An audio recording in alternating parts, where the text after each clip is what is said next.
today we're going to do a table pour. We got approximately a 4 foot by 12 foot table that we're going to do today. So we got 3 different colors. We're going to do our solid color pigment black, we're going to do our wine red metallic, and we're also going to do a chrome paint. So now we're just going to take our drill. We're going to mix each one of these for about 90 seconds, constantly working the edge of the bucket with our drill the entire time. This is our black solid pigment. We're just going to pour some in here. Mind mixing that up real well for us?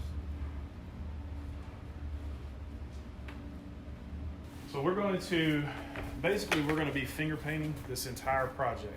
What we're going to do first is we're going to take our main color, which is black, and we're just going to randomly pour spots of black onto the project. I always like to leave a little bit in the bucket. That way if I need to go back to it, I've got just a little bit in reserve that I could come back and grab if I need it. Depending on exactly what type of look that you're going for, you can actually pour your colors inside of the ones you've already poured, or you can pour them separately on their own. It's just going to give you a slightly different look, just kind of depending on what you want. On this one, we're gonna just pour it separate. We've got a lot less red than we had black, so we're going to pour smaller areas of red.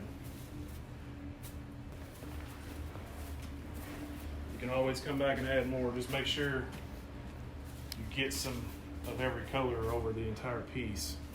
You don't want to run out and be missing a third of your piece that you're doing.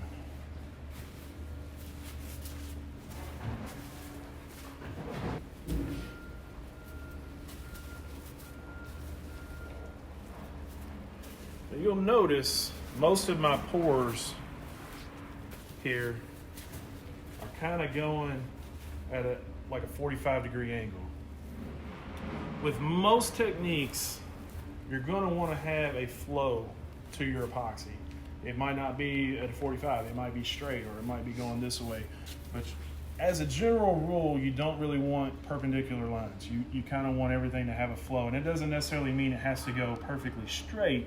You just don't want it to be coming at a 45 and then make a 90-degree turn and go up that way, because it's an unnatural look. In nature, marbles and stuff do not do that.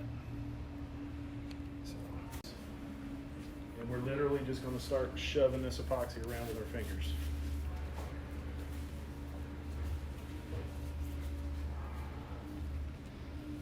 And you notice that the direction of my hands is going the same kind of direction that I went with my pours.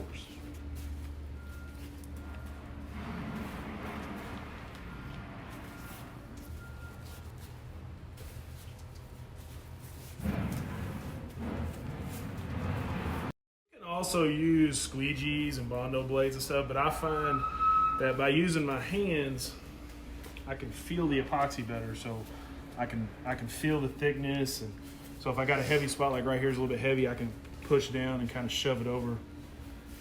It's just my personal preference, but other people might prefer to use a squeegee. We've got all kinds of epoxy on our hands. What we're going to do is we're going to take, there's drips coming down the edge, and we're just going to start running our hand along that edge. We want everything to be covered with epoxy. By getting the epoxy on the edge, it's going to allow it to flow over, so all the looks that's on the top is going to flow over onto your edge as well. As this starts to settle out, you just kind of want to look for things like this that just look a little bit unnatural, and just kind of feather those in, get rid of those hard stop points, and help those colors blend in and look a little bit more natural. Like right here, it's like 2 points stop short of each other, and we just kind of want to flow all that kind of stuff together. Once again, we're constantly looking for little surface tension spots. Anything you see, like right here, we got the spot, you just touch them, and then maybe get your directional flow.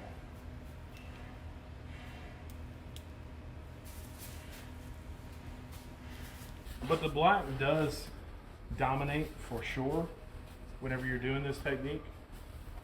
So by saving a little bit of our color, if you want some more hard red or some more hard chrome, after we've spread it, you can add another spot. Like this looks kind of dull right here.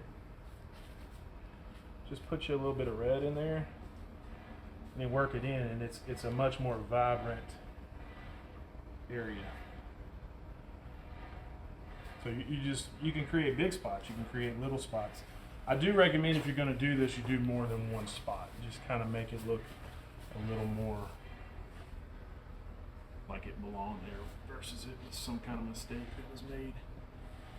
And you'll see once we're done, these areas that I've added this late in the process will be bolder, be brighter red.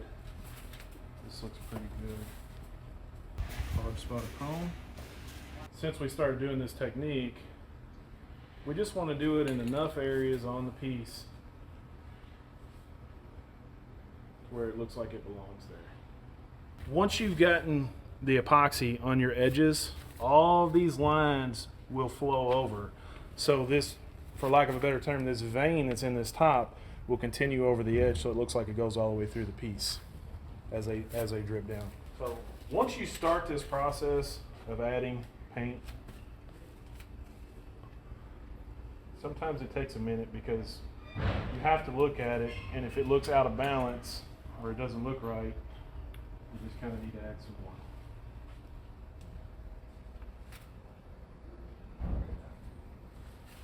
This looks pretty good.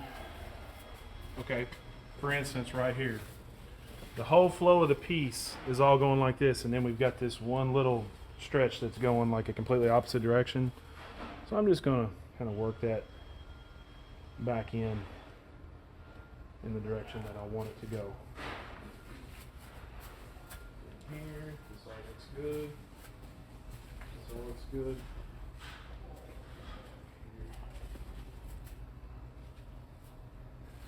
So right now we're spraying on our Counterintelligence proprietary dispersing agent over top of the piece. Test spray it, make sure it's coming out how we want it. We're just going to lightly spritz this whole thing, and it's just going to fracture the color a little bit. It's going to fracture the spray paint that we added in there much more than the other pigments that are mixed into the epoxy. But you might want to try to zoom in on that some, Mark, because it's a pretty cool effect.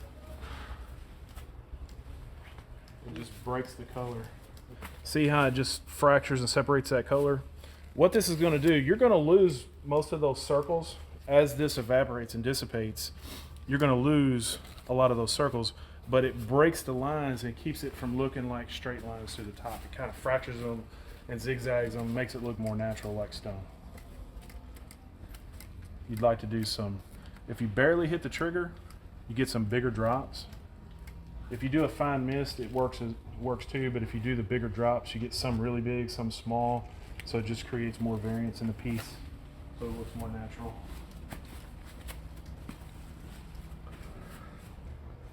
So we'll just let this settle for a few minutes, and then we'll torch it real quick, and then we're pretty much done.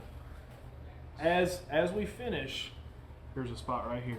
Just a little bitty, go for little bitty crater, and then you just touch it, maybe a time or two, blend it in, and it goes away. Here's one right here too. This is actually a piece of debris, and we're going to pick it out. Get it out of there. As far as our edges go, our countertop epoxy sets much faster. So literally, you probably only going to have to wipe your edge like one time. See how we have these real heavy drips? So as we walk around, whenever we see that, we literally just want to just run our hand back through there and smooth it back out.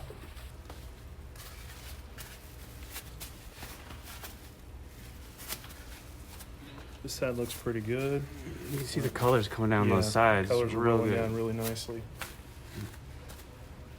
As you walk around, you'll get like a shine out of these chrome areas. You can also do that with gold as well. So, that looks good. So now that we've got our edges looking good, we're just going to take our same gloved hand. We're just going to make sure that we're wiping drips.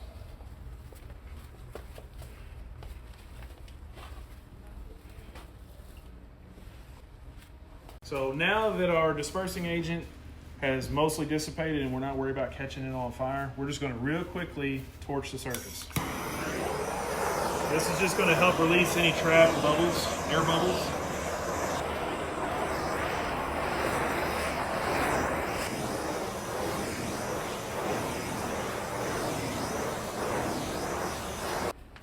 So this is a very simple process. It's a very simple technique. Anybody could do it. You can do it with a multitude of colors. That pretty much concludes this project outside of just babysitting our edges. And we'll see you on the next one.